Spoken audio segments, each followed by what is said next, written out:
হে ঈশ্বর, ঈশ্বর তুমি আমার খনাকে সাফল্য এনে দাও। ঈশ্বর, খনাকে যেন সাফল্যের দিক থেকে মুখ ফিরিয়ে না থাকতে হয়।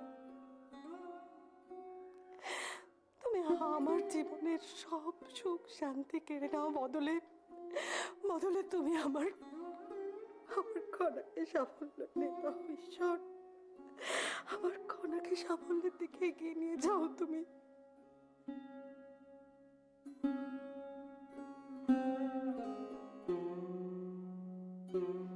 তোমার প্রার্থনা সফল হয়েছে গৌরকী।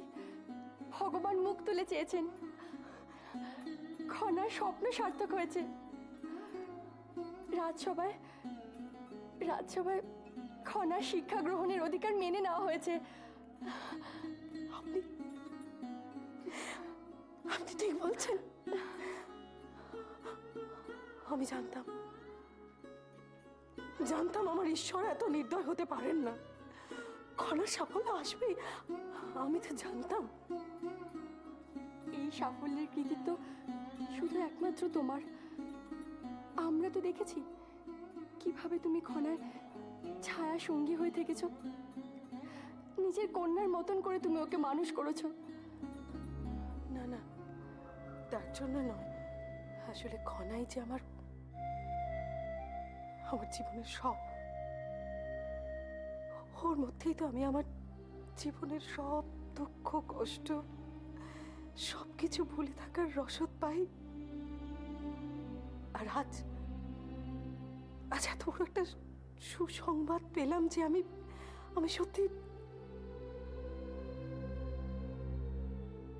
খনাকে খনাকে যেভাবে তুমি বুকের মাঝে আগলে রেখেছিলে, তাতে তোমারও যে অনেক কষ্ট হয়েছে তা জানি। কত অপমান, লাঞ্ছনা, গ্লানি সহ্য করে তুমি আজ এই সুখের মুখ দেখতে পেয়েছো। না না,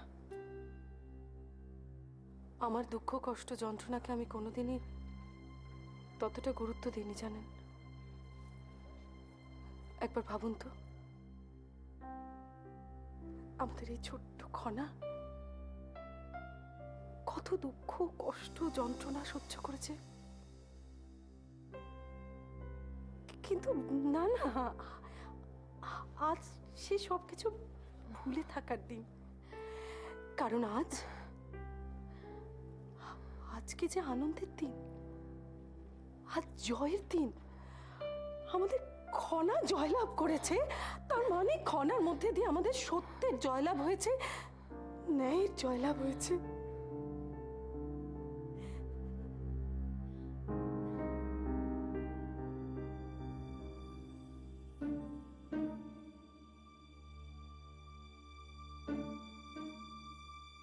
এভাবে উত্তেজিত হয়ে পায়চারি করলে কিচ্ছু হবে না ত্রিজটা। বরং শান্তভাবে ভাবার চেষ্টা করো যে এখনো এখনো আপনি শান্তভাবে ভাবার কথা বলবেন? আর ভাবার আছেটা কি মাসুমা? সভায় যে সিদ্ধান্ত গৃহীত হয়েছে তারপর তো খনা তার জগতে উড়ে বেড়াবে রীতিমতো। এটা সহ্য করবো কি করে বলুন তো? ত্রিজটা, একটা কথা আমি কিছুতেই বুঝে উঠতে পারছি না, মন্ত্রিমণ্ডলের সদস্যরা এটা মেনে নিলেন কিভাবে? তাছাড়া সভায় তো মহানামা, জ্যোতিষবীর, আমাদের মন্ত্রীমশাই সবাই ছিলেন। তা সত্ত্বেও এটা কিভাবে ঘটলো? মহানামা যে রাজনীতিগতভাবে এখনো পূর্ণতা পায়নি, এই সিদ্ধান্ত সেটাই প্রমাণ করছে মাসুমা। আর তার উপরে রয়েছেন আমাদের মহান জ্যোতিষবীর আর মন্ত্রীমশাই, যারা দুজনেই চিরকালীন অকর্মণ্য। আমি শুধু একটা কথা ভাবছি ত্রিজটা, আমরা তো ভেবেছিলাম মহানামার উপস্থিতিতে এই পরিকল্পনা সার্থক হবেই, কিন্তু তা তো হলো না। মহানামা কি তবে? এ আপনি কি বলছেন মাসুমা? মহানামার মধ্যে সিংহাসন জয়ের সেই অগ্নিস্ফুলিঙ্গটা নিভে যায়নি তো? জানি না, আমি কিচ্ছু জানি না। তার তো এখনো আমার সঙ্গে দেখা করতে আসার সময়ই হলো না।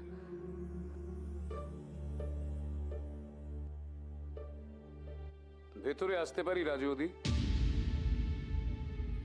আসুন আসুন, অবশ্যই আসতে পারেন। প্রয়োজনে আপনার প্রবেশের পথে ফুল ছড়িয়ে রাখি, যাতে আপনার মতো মহাপুরুষদের প্রবেশের কোনো সমস্যাই না থাকে।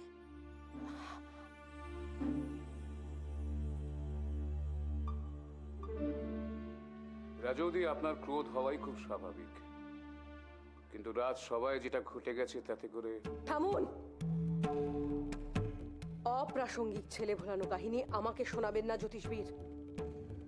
রাজসভায় আপনি একটি পদ অধিকার করে আছেন, আর আমাকে আমাকে আপনি পরিস্থিতি বোঝাতে চাইছেন? ত্রিজটা, তোমাকে আমি আগেও বলেছি, এখনো বলছি, বিপদের সময় নিজেদের মধ্যে বিবাদ করাটা বিপজ্জনক। আর তুমি সেই বিপদের আর কি বা বাকি রইল মাসুমা? একটা সত্যি কথা বলুন তো, এই ধরনের অকর্মণ্য ব্যক্তিদের রাজসভায় বসিয়ে আমরাই কি বিপদের সূচনা করিনি? আপনি ভুল করছেন রাজৌদি। সভায় আমি একা ছিলাম। বাকি মন্ত্রীদের উপর কর্তৃত্ব করার অধিকার রাজ জ্যোতিষীর থাকে না। মিথ্যে কথা, সম্পূর্ণ মিথ্যে কথা বলছেন আপনি জ্যোতিষবীর। ইচ্ছা এবং বোধ বুদ্ধি থাকলে রাজসভায় পদাধিকারী যে কোনো ব্যক্তি একটা পরিবর্তন আনতে পারে। পারে না। সর্বজনের নেওয়া সিদ্ধান্তকেই সভার চূড়ান্ত সিদ্ধান্ত বলে মেনে নেওয়া হয়। আমার মত সেখানে অপ্রাসঙ্গিক। ত্রিজটা, তুমি যতই উত্তেজিত হয়ে জ্যোতিষবীরকে যাই বলো না কেন, ওনার মতামত কিন্তু একেবারে ফেলে দেওয়ার মতো নয়। সত্যিই তো, উনি একা কি করতে পারতেন সভায়? এখন আমাদের দেখতে হবে মহানামা এবং মন্ত্রীমশাই ওই সভায় কি করছিলেন। রাজৌদি, আমি একটা কথা বলে যেতে চাই। রাজকুমারী খনার পক্ষে আজ যে সিদ্ধান্ত গেছে তার চূড়ান্ত বিরোধিতা করার জন্য আমাদের যথেষ্ট প্রস্তুতির প্রয়োজন ছিল, কিন্তু দুর্ভাগ্যজনকভাবে আমরা ততটা প্রস্তুত ছিলাম না। চলি। প্রণাম।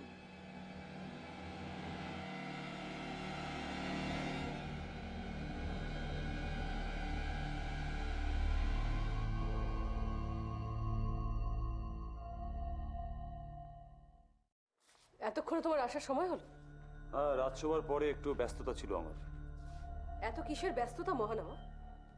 তুমি ওই সভাতে থাকা সত্ত্বেও এ জাতীয় সিদ্ধান্ত গৃহীত হয় কিভাবে? রাজনীতি অত সহজ নয় দিদি। এখানে কখনো জয় হয়, কখনো হয় পরাজয়, কিন্তু সব সময় বিজয়ীদের সঙ্গে থাকতে হয়। তাহলেই রাজনীতিতে লাভের অংশ করায়ত্ত করা যায়। একদম ঠিক বলেছ মহানামা, কিন্তু জ্যোতিষবীরও বলছিলেন প্রস্তুতির অভাবেই নাকি আমরা সভাতে পরাস্ত হয়েছি। কথাটা খানিকটা ঠিকই বলেছেন উনি। আসলে রাজসভাতে হঠাৎ সমস্ত নারীরা উপস্থিত হয়ে খনাকে যে সমর্থন করলো সেটা সত্যিই চিত্তাকর্ষক আর অপ্রত্যাশিত। তুমি নাকি একজন বীর যোদ্ধা, একজন বীর রাজপুরুষ। সভায় কয়েকজন নারীর উপস্থিতি এবং বক্তব্য তোমাকে পরাস্ত করে দিল মহানামা। ছি! ত্রিজটা, তুমি বুঝতে পারছো না? মহানামা যা বলছে তা কিন্তু যথেষ্ট যুক্তিযুক্ত। আকস্মিক যে কোনো ঝড় এবং আক্রমণ কিন্তু সব সময় বিপজ্জনক। সেক্ষেত্রে নারী বা পুরুষ বিবেচ্য বিষয় নয়। আপনি যে আমার কথাটা বুঝতে পেরেছেন সেটা ভেবে ভালো লাগছে। আচ্ছা, আমাকে একটা কথা বলো তো, জয়দ্রথের কন্যা ঠিক কি হলো? খনাকে উদ্ধার করলো কিভাবে? কিভাবে হঠাৎ বাতাসের মধ্যে মিলিয়ে গিয়ে খনা জয়দ্রথের কন্যাকে উদ্ধার করে আনলো, বুঝতেই পারলাম না। বাহ, বেশ তো। খনাই তো দেখছি প্রাসাদের একমাত্র ব্যক্তি যার সঙ্গে দ্বন্দ্ব চালাতে আনন্দই হবে। এবার পরবর্তী পর্যায়ের অপেক্ষা।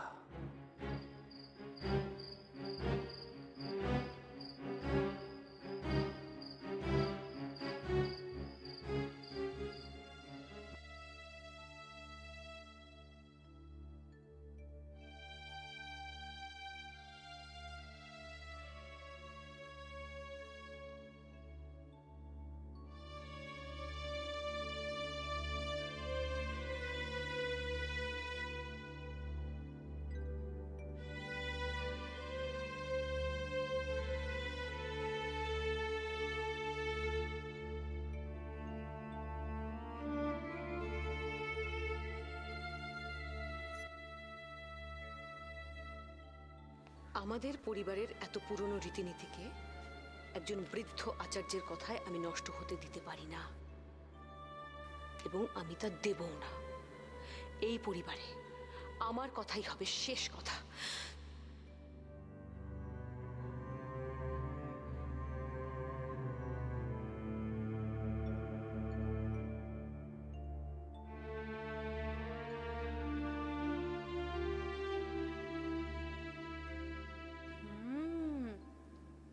কি হলো আমাদের খনা?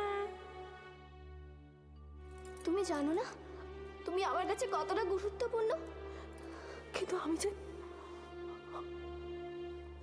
যে অশুভ কণা। তুমি আমার কৌরকী মা। শুভ অশুভ বলে আমি কিচ্ছু মানি না। আমি শুধু এটুকুনি জানি যে আজকের এই গুরুত্বপূর্ণ দিনে তোমার আশীর্বাদ না নিলে আমার যে পাপ হবে কৌরকী মা। ভগবান এতদিনে তুমি মুখ তুলে চাইলে। আমরা আমাদের ছোট্ট খনাকে নিয়ে সেই কবে থেকে স্বপ্ন দেখেছিলাম, এতদিনে সেটা সফল হলো ভগবান। এবার খনা ও নিজের লক্ষ্যে নিজেই পৌঁছতে।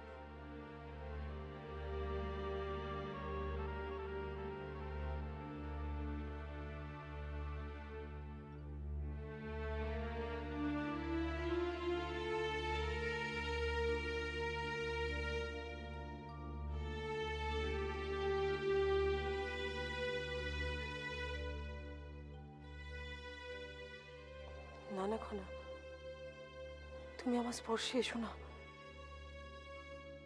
আমার স্পর্শে এসো না খনা। আজ তোমার জীবনের অত্যন্ত শুভ একটা দিন। তোমার এই শুভ দিন যেন আমার স্পর্শে অশুভ না হয়ে যায়। এ কি বলছো কি কৌরকী মা? তুমি তো আমাকে শিক্ষার জন্য লড়তে শিখিয়েছিলে, আর তোমার পায়ে স্পর্শ আমার কাছে অশুভ হবে? ভয় হয় খনা, আমার নিজেকে যে বড় ভয় হয়। তোমার এই শুভ দিন যদি আমার অশুভ স্পর্শে সত্যি শেষ হয়ে যায়, তাহলে আমি যে নিজেকে কোনোদিন ক্ষমা করতে পারবো না খনা। আজ তুমি যদি এ কথা বলো, তাহলে যে আমার ভয় হচ্ছে যে শিক্ষার আগুন তুমি আমার মধ্যে জ্বালিয়েছিলে তা তো নিভে যাবে। না না খনা, তা হবে না। সেটা হলে যে সবকিছু মিথ্যে হয়ে যাবে খনা, সব মিথ্যে হয়ে যাবে। আজ তুমিও যদি এ কথা বলো, তাহলে যে সবকিছু মিথ্যে হয়ে যাবে কৌরকী মা।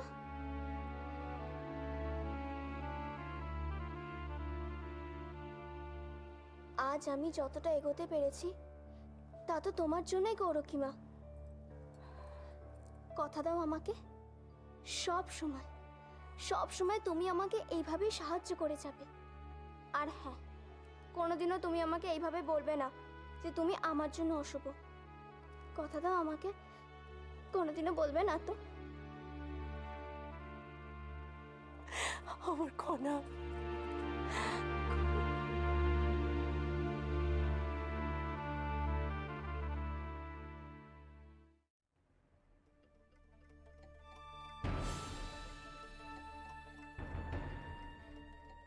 আবারও আমাদের পরিকল্পনা চূড়ান্ত ব্যর্থ।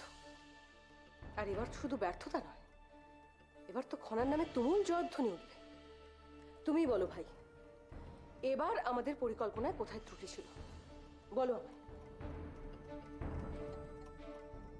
ত্রুটি ছিল কি না ছিল সে নিয়ে আমি ভাবছি না। আমি ভাবছি এই পরিকল্পনা ব্যর্থ হওয়াতে আমরা কতটা ক্ষতির মুখে পড়লাম। এখন আর ক্ষতির কথা ভেবে কি হবে? যা ঘটে গেছে তাকে তো আর বদল করা যাবে না। কিন্তু এবারের জয়লাভ নিয়ে তুমিও নিশ্চিত ছিলে, তাই না মহানামা? রাজনীতিতে জয়লাভ নিয়ে আগে থেকে কিছু বলা যায় না দিদি।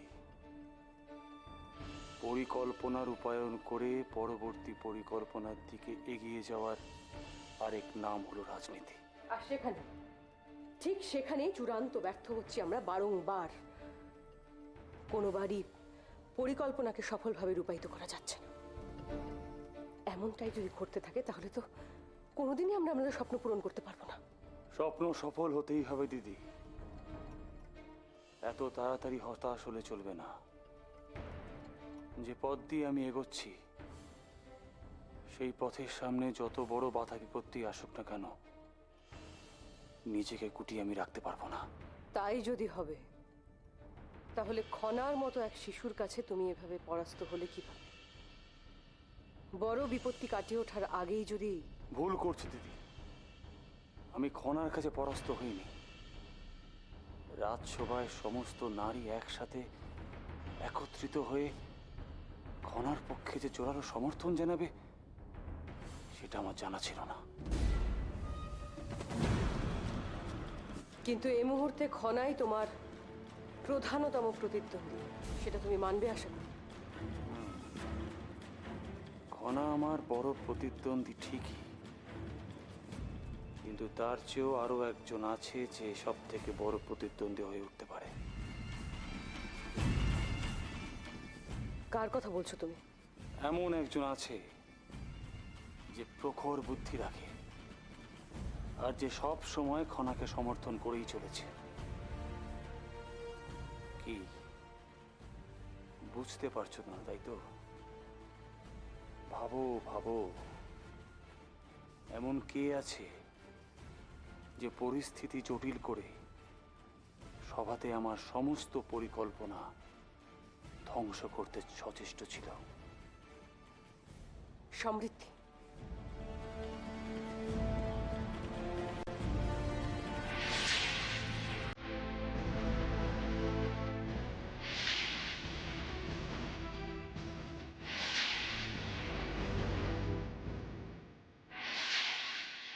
ভাই কাকা, ভাই কাকা, এভাবে তরোয়াল উদ্ধত করো না।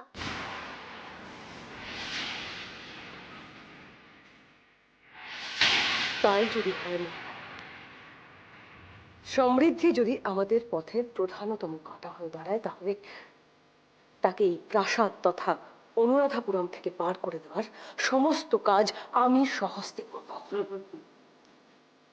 না না না, এখনই নয়, আমাকে একটু ভাবতে দাও দিদি। আমি কিছু বলার আগে তুমি কিচ্ছু করবে না।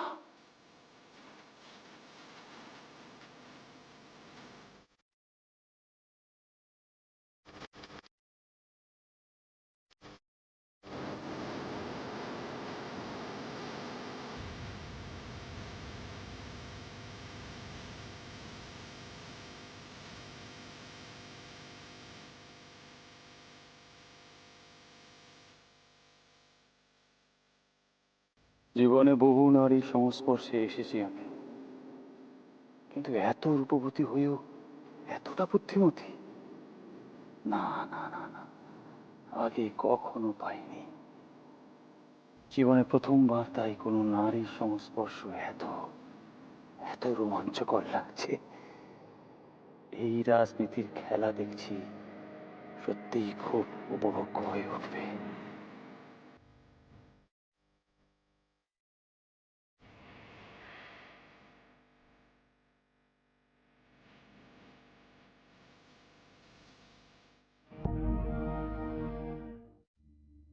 শেষ পর্যন্ত আমি জয়লাভ করতে পারলাম। আমি তোমাদের কথা দিয়েছিলাম, আমি যদি সভাতে ব্যর্থ হই তাহলে তোমাদের সঙ্গে আমি আর কখনো কথা বলবো না। কিন্তু তার অর্থ আমার সব থেকে প্রিয় বন্ধু, প্রিয় সাথীদের হারাতাম। কিন্তু আর সে আমাকে দুঃসহ যন্ত্রণা আমাকে আর সহ্য করতে হবে না। আমি পেরেছি আমি তোমাদের আশীর্বাদেই আমি পেরেছি।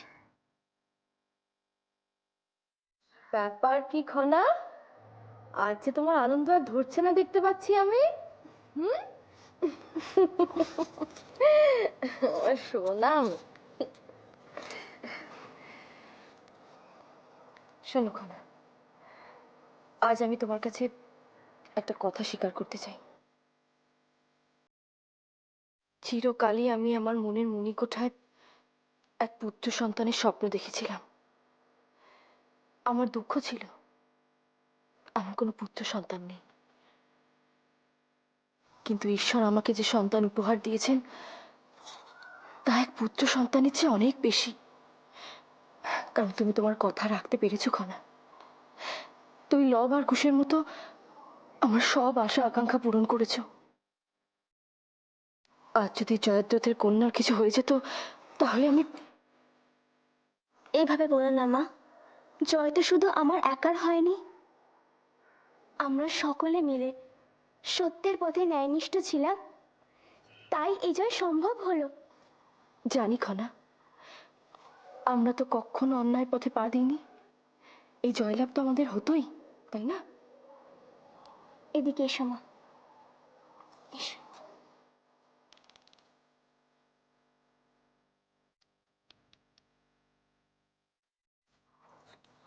এই দেখো, এইখান থেকেই আমাদের ভাগ্য নির্ধারিত হয়। এই তারারাই আমাদের সব কিছু স্থির করে দেন।